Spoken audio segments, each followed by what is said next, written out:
क्या आपका भी गुलाब का पौधा बहुत बड़ा हो जाने के बावजूद उसके ऊपर फूल नहीं आते? यहाँ पे देखिए, ये एक 4 साल का गुलाब का पौधा है जिसकी बर वक़्त जो है वो प्रूनिंग नहीं की गई, उसकी कटिंग नहीं की गई, जिसकी वजह से इसके पर फूल बहुत ही कम आते हैं।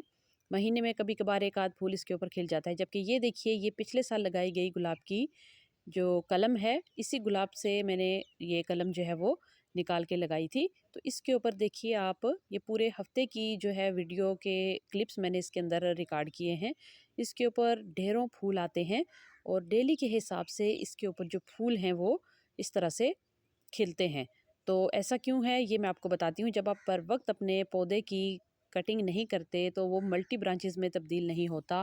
पौधे की जो आपने 3 टहनियाँ या 1 टहनी लगाई होगी, वो उससे मज़ीद 2 टहनियाँ निकलेंगी, उनके ऊपर 2 फूल खिल जाएँगे और बाद में वो टहनी जो है वो उसी तरह बढ़ती रहेगी। सिर्फ़ उसका साइज़ बढ़ता रहेगा, फैलाव बढ़ता रहेगा, लेकिन उसके ऊपर इस तरह फूल नहीं खिलेंगे।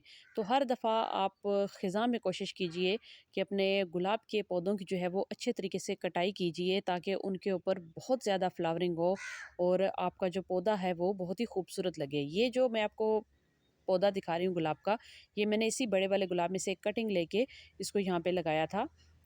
तो ये सिर्फ़ एक टहनी थी और इस एक टहनी के ऊपर जो है वो काफ़ी सारी तादाद में फूल लगते हैं जो आपके सामने मौजूद है। तो आप भी बर वक़्त अपने गुलाब के पौधों की प्रूनिंग कीजिए, उनकी कटाई कीजिए। देखिए, यहाँ पे ये एक टहनी थी जो कि कटाई की वजह से मल्टी ब्रांचेस में तब्दील हो गई है। मैं साल में तकरीबन 3 मरतबा इसकी जो है वो कटिंग करती हूँ। जब इसके ऊपर काफ़ी सारे फूल लग जाते हैं, तो उसके बाद जब वो फूल गिर जाते हैं, झड़ जाते हैं, तो उसके बाद मैं इसकी अच्छे तरीके से जो है वो कटाई करती हूँ।